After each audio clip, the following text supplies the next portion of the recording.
થી માંડી યુવતીઓ હોય, બાળકીઓ હોય કે પછી મોટા વૃદ્ધો હોય, એ સૌ કોઈ વર્ષ દરમિયાન પોતાનું શારીરિક જે ખડતલ શરીર બને તેના માટે મહેનત કરતા હોય છે અને આજે રથયાત્રાના દિવસે તેનું પ્રદર્શન કરતા હોય છે. આપ જોઈ શકો છો હાલમાં વિવિધ અખાડાના જે યુવકો છે વિવિધ કરતબ કરી રહ્યા છે, જે બોડી બિલ્ડરો છે કે જે સતત પસીનો વહાવી આટલી ખડતલ બોડી બનાવી છે તે લોકો પણ અહીંયા નિદર્શન કરી રહ્યા છે. એટલે જુદા જુદા સેંકડો એવા અખાડા છે કે રથયાત્રા અંતર્ગત આગળ વધી રહ્યા છે.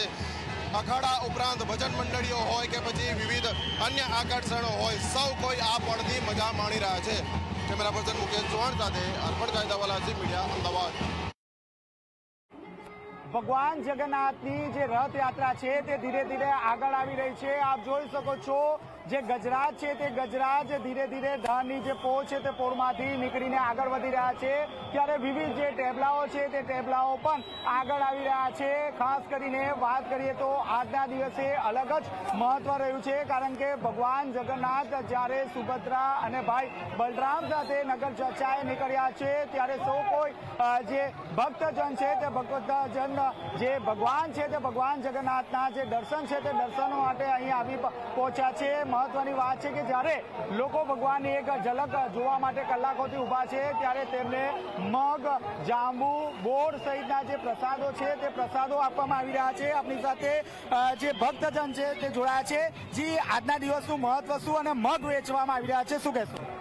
અત્યારે આજના દિવસનું રથયાત્રાનું સ્પેશિયલ એક મહત્વ છે કે જે લોકો પોતાના મગ જે અત્યારે ત્યાં જઈ અને જગન્નાથ મંદિર જે પ્રસાદી રૂપે આપી આવતા હોય છે અને ત્યાંથી એ મગ તૈયાર થઈ અને સર્વ ભક્તજનોને એ મગનું વિતરણ કરવામાં આવે. કેટલા મગનો પ્રસાદ તૈયાર કરવામાં આવ્યો છે? લોકોમાં કેવો ઉત્સાહ? લગભગ 500 થી 1000 કિલો ઉપરના મગ હશે. હું માનું છું ત્યાંથી એનથી બી ઉપર હોઈ શકે.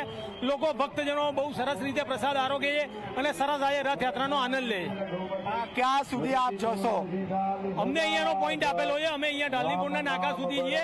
અમે શાંતિ સમિતિના સભ્ય છીએ અને અહીંયા અમે સેવા આપીએ છીએ. આપ જોઈ શકો છો ટેબલાઓ છે તે ટેબલાઓ આગળ આવી રહ્યા છે. મહત્વની વાત છે કે 1000 કિલો જેટલો જે મગનો જે પ્રસાદ છે તે પ્રસાદ અહીં તૈયાર કરવામાં આવી રહ્યો છે અને આ મગનો જે પ્રસાદ છે તે લોકોમાં વેચણી કરવામાં આવી રહ્યો છે. લોકોમાં એક અનેરો જે ઉત્સાહ છે તે જોવા મળી રહ્યો છે.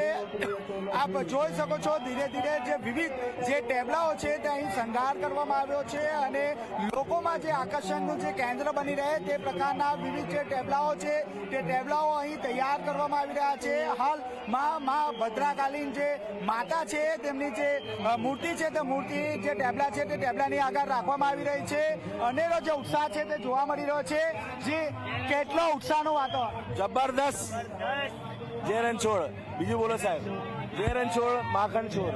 જી, લોકો છે તે લોકોમાં અનેરો ઉત્સાહ જોવા મળી રહ્યો છે. વહેલી સવારથી તેઓ ભગવાન જગન્નાથની જે રથયાત્રા નીકળી છે ત્યારે આ રથયાત્રામાં પોતે જોડાયા છે અને સેવા આપી રહ્યા છે. લાખોની સંખ્યામાં જે જનમેદની છે તે જનમેદની અહીં જોવા મળી રહી છે. વિવિધ પ્રકારના જે ટેબલાઓ છે તે ટેબલાઓ અહીં જોવા મળી રહ્યા છે. ધીરે ધીરે જે ટેબલાઓ છે તે આગળ વધી રહ્યા છે અને ખાસ કરીને જ્યારે લાખોની સંખ્યામાં જે ભક્તજન છે ત્યારે રસ્તા પર આવતા હોય છે ત્યારે સીસીટીવી કેમેરાથી તમામ લોકો પર બાદ નજર રાખવામાં આવી રહી છે.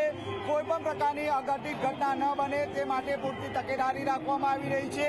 અંદાજિત 22,000થી વધુ જે પોલીસ કર્મચારીઓ છે તે હાલ પોતાની ફરજ નિભાવી રહ્યા છે અને દરેક જે પોઈન્ટ છે તે પોઈન્ટ ઉપર અલગ અલગ પોલીસ કર્મચારીઓ અને અધિકારીઓને મોકલવામાં આવ્યા છે. ખાસ કરીને જે ચોકલેટનો જે પ્રસાદ છે તે પ્રસાદ પણ અહીં વેચવામાં આવી રહ્યો છે. આપણે તેમની સાથે વાતચીત કરીએ.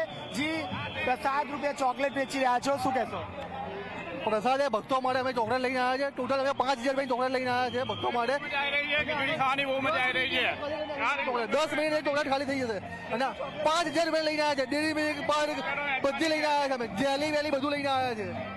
અહીં આપે જે રીતે જોયું તે રીતે 5000 જેટલી જે ચોકલેટો છે તે ચોકલેટો લઈને આવ્યા છે. અનેરો ઉત્સાહ જોવા મળી રહ્યો છે. કેટલો ઉત્સાહ? હેલો, કેટલો ઉત્સાહ છે?